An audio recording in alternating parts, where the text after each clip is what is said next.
महान देशभक्त और भारतीय समाज को नई दिशा देने वाले आद्य सरसंघचालक डॉक्टर केशव बलिराम हेडगेवार का जन्म 1 अप्रैल 1889 को नागपुर में हुआ था। 1910 में जब डॉक्टरी की पढ़ाई के लिए वो कोलकाता गए तो उस समय वहां देश की नामी क्रांतिकारी संस्था अनुशीलन समिति से जुड़ गए। डॉक्टरी की पढ़ाई पूरी करने के बाद डॉक्टर हेडगेवार वर्ष 1916 के प्रारंभ में नागपुर लौट आए। उन्हें अंतिम वर्ष के समापन पर बैंकॉक से एक आकर्षक नौकरी का प्रस्ताव प्राप्त हुआ, मगर उन्होंने उसे स्वीकार नहीं किया। उनके कई सहपाठियों ने अंग्रेज सरकार की नौकरी स्वीकार की, मगर डॉक्टर हेडगेवार इस बारे में स्पष्ट विचार रखते थे कि उन्हें किसी भी कीमत पर ब्रिटिश सरकार की नौकरी नहीं करनी है। नागपुर लौटने के उपरांत डॉक्टर हेडगेवार ने अपने मित्र भाऊजी कर्वे के साथ मिलकर क्रांतिकारी समूह बनाया और देश की सेवा में साधनारत हो गए। पढ़ाई का तो बहाना था, मुख्य उद्देश्य था इनको भेजने का कि वहां पर देश भर के क्रांतिकारकों की कोऑर्डिनेशन कमेटी कलकत्ता में थी, अनुशीलन समिति उसको कहते थे। उस अनुशीलन समिति से संपर्क में आकर ये और वापस छुट्टियों में आएंगे तब क्रांति कार्य सेंट्रल प्रोविंस एंड बेरार के इलाके में स्थापित करें, और दोनों काम डॉक्टर साहब ने बखूबी किए। नमस्कार, मैं राधिका मंत्री, केंद्रीय विद्यालय सुंदरपुर जम्मू आप सभी को भारतीय नववर्ष की हार्दिक शुभकामनाएं देती हूँ। आज नवरात्रि का पहला दिन है। आज डॉक्टर केशवराव बलिराम जी का जन्मदिन भी है। वो एक महापुरुष थे। उन्होंने संघ की स्थापना की थी। आज मैं आप सभी को उनकी बचपन की घटना बताना चाहती हूँ। जब केशव जी मेरी तरह स्कूल में पढ़ रहे थे, तब एक दिन महारानी विक्टोरिया का जन्मदिन आया तो सभी स्कूलों में लड्डू बांटे जा रहे थे। तो केशव जी को भी लड्डू मिला, पर केशव जी ने बिना खाए लड्डू कूड़ेदान में फेंक दिया। उनके दोस्तों ने पूछा, केशव तुमने ये लड्डू क्यों फेंका? केशव जी ने बोला कि अंग्रेजों ने हमें गुलाम बनाया हुआ है और अंग्रेजों की महारानी रानी विक्टोरिया है, तो हम उनकी लड्डू क्यों खाएं? तो उनकी दोस्तों ने उनकी प्रशंसा कर वो लड्डू कूड़ेदान में फेंक दिया। इससे हमें पता चला कि केशव जी बचपन से ही देशभक्त थे। नमस्कार, जय हिंद।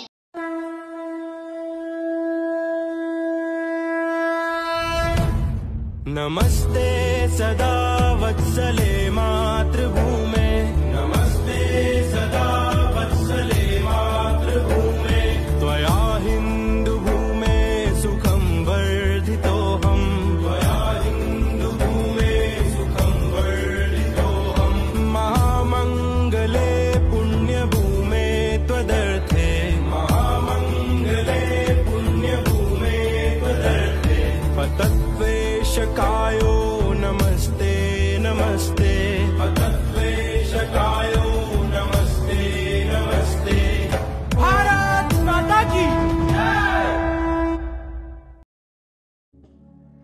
राष्ट्रीय स्वयंसेवक संघ के संस्थापक डॉक्टर केशव बलिराम हेडगेवार का जन्म 1 अप्रैल 1889 को महाराष्ट्र के नागपुर जिले के एक ब्राह्मण परिवार में हुआ।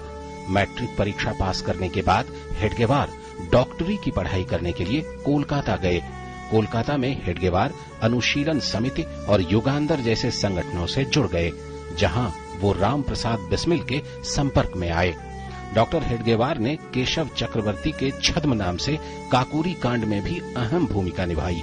इस दौरान उन्होंने अनुभव किया कि भारत जैसे देश में अंग्रेजी हुकूमत के खिलाफ एक सशस्त्र विद्रोह को भड़काना संभव नहीं है। इसीलिए नागपुर वापस लौटने के बाद उनका सशस्त्र आंदोलनों से मोह भंग हो गया और वो समाज सेवा के कार्यों में रम गए। वहां उन्होंने बाल गंगाधर तिलक के साथ मिलकर कांग्रेस पार्टी के लिए काफी काम किया। 1920 में कांग्रेस के नागपुर अधिवेशन के दौरान डॉक्टर हेडगेवार को इसके स्वयंसेवी दल का उपाध्यक्ष नियुक्त किया गया। भारत स्वयंसेवक मंडल नाम के इस दल के मुखिया डॉक्टर लक्ष्मण वी परांजपे थे। सभी को सेना जैसी पोशाक पहनने का निर्देश दिया गया। इस प्रसंग को आरएसएस की उत्पत्ति की ओर पहला कदम कहा जा सकता है।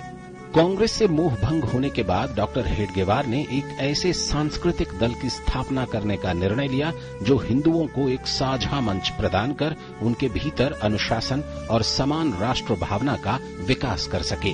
1925 में विजयादशमी के दिन नागपुर के एक छोटे से मैदान में राष्ट्रीय स्वयंसेवक संघ का पहला अधिवेशन हुआ, जिसमें मात्र 5-6 लोगों ने ही हिस्सा लिया। धीरे धीरे स्वयंसेवकों की संख्या बढ़ने लगी। नागपुर में कई स्थानों पर शाखाएं शुरू हुई। संघ में सभी आयु, वर्ग और जाति के लोग आने लगे। साल 1930 में अंग्रेजों के विरुद्ध कानून तोड़ने का आंदोलन चला। इसी आंदोलन के दौरान उन्होंने यवतमाल जिले में जंगल सत्याग्रह किया, जिसके लिए उन्हें 9 महीने कैद की सजा मिली। जेल में भी वो संघ का कार्य करते रहे, लेकिन लंबे समय तक अपने शरीर की चिंता किए बिना। जब 1928 में लाहौर में उप कप्तान सॉन्डर्स की हत्या के बाद भगत सिंह, राजगुरु और सुखदेव अंग्रेजों की पुलिस से बच रहे थे, उस दौरान राजगुरु नागपुर में डॉक्टर हेडगेवार के पास पहुंचे थे। उन्होंने एक प्रमुख संघ अधिकारी भैया जी दाणी के निवास पर ठहराने की व्यवस्था की थी। 1922 में 28 अप्रैल को पहला एकत्रीकरण उनको बुलाना था किसी को। उन्होंने डॉक्टर हेडगेवार को बुलाया वक्ता के नाते। तो डॉक्टर हेडगेवार ने वहां उनको कहा कि गांधी जी का मात्र स्मरण करने से काम नहीं चलेगा। उनके जीवन में जो पराकोटि का त्याग है और संपूर्ण निस्वार्थ भाव से देश समाज के लिए काम करने की जो ललक है, उसका हमको अनुकरण करना पड़ेगा। वो सुभाष बाबू से मिले थे, वो सावरकर जी से मिले थे, क्रांतिकारकों से उनका तो संबंध था ही।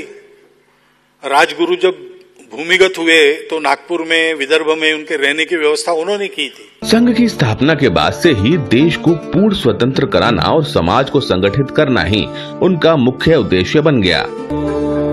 अंततः समाज को संगठित करते हुए उन्होंने देश को परम वैभव तक ले जाने का संकल्प लिया। अपने जीवित रहते 1940 के नागपुर प्रशिक्षण शिविर में उन्होंने हर प्रांत से आए स्वयंसेवकों को देखकर उसे लघु भारत कहकर पुकारा था, लेकिन अपने संकल्प को वो हम सब स्वयंसेवकों के लिए छोड़ गए। शायद इसलिए कि हर स्वयंसेवक परम वैभव के उस लक्ष्य को समझ सामूहिक रूप से अपनी योग्यता क्षमता अनुसार निस्वार्थ भाव से तब तक इस कार्य को करे जब तक परम वैभव के अपने लक्ष्य की प्राप्ति न हो।